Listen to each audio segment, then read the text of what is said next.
Hi, I'm James Nelson, Vice Chairman of Cushman & Wakefield, and I'm here to bring you the Nelson Report's June 2016 video exclusive.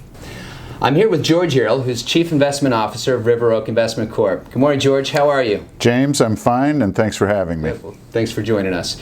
So, George, tell us a little bit about what River Oak is. Sure. River Oak manages blind pool closed-end funds, has done so for 17 years, has made approximately 55 investments up and down the East Coast with a smattering in the Southeast and the Southwest. Okay, so you make equity investments in transactions. You don't buy properties, you invest. That's correct. We find operating partners and fill a position in the capital stack that requires our equity, and we always come in as equity. Got it. Okay. And your current fund focuses in New York City. Why?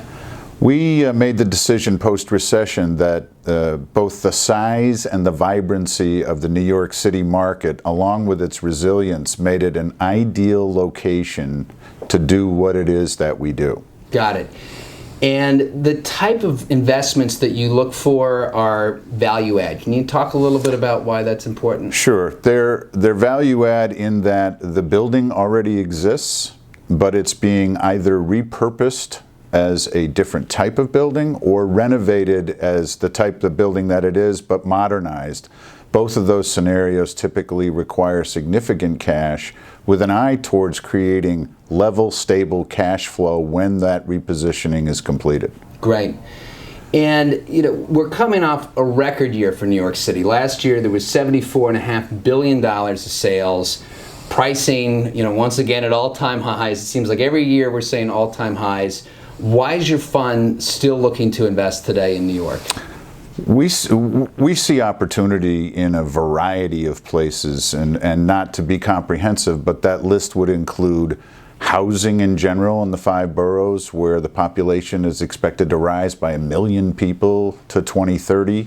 Retail in the boroughs where many the residences have been built without the accompanying retail, and even office in places like Brooklyn, which is office starved. Mm-hmm. Now, there's no question, and with record job growth over the last 5 years here in New York City, we've added over 700,000 jobs, and there simply just is not enough apartment stock or office, and so it's no surprise that when you look at the office market in even Midtown South and Brooklyn, 6.2% vacancy. It's pretty unbelievable. So, talk a little bit more about what you look for in a sponsor, because the Nelson Report goes out to a lot of investors out there who might have opportunities for your fund. What are the kind of things that you look for in a deal, and how do you typically structure? Well, the ideal sponsor is somebody that's been in business and in a perfect world has even been through cycles, but has a track record, and has a track record of performance, and also a track record of dealing straight with equity partners. So we look for that kind of person. On the transaction side, we have 2 ways we can go. We can come into the GP side of the equation where we are looking for some of the sponsor's economics, but we won't have a say.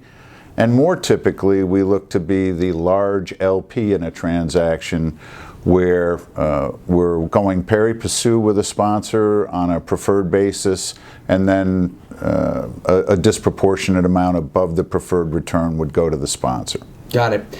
And I know that your fund has really differentiated itself from the others by focusing on small to mid-sized deals. So can you just tell the audience, why are you focused in this space? Well, again, that plays into why New York was such a good decision for us.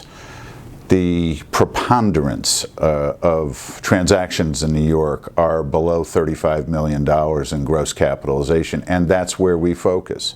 So over time, we've become nimble and able to quickly put together the kind of operating agreement partnership that's required to do a deal at that level, and there isn't a lot of organized capital that we compete with in that size range.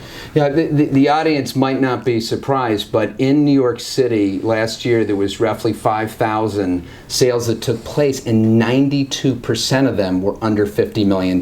So it really, George, it seems like you're really in the right space. There's a lot of deal flow and a lot of operators out there who I think have great strategies, who will implement value add, who can really capitalize on this market. So thank you again for coming in today. You look like you had one closing thought. No, James, I'm fine. Thank you. No, Sure? yeah, perfect. All right. Thank you very much. Thanks, James. Great to see you. Sure thing.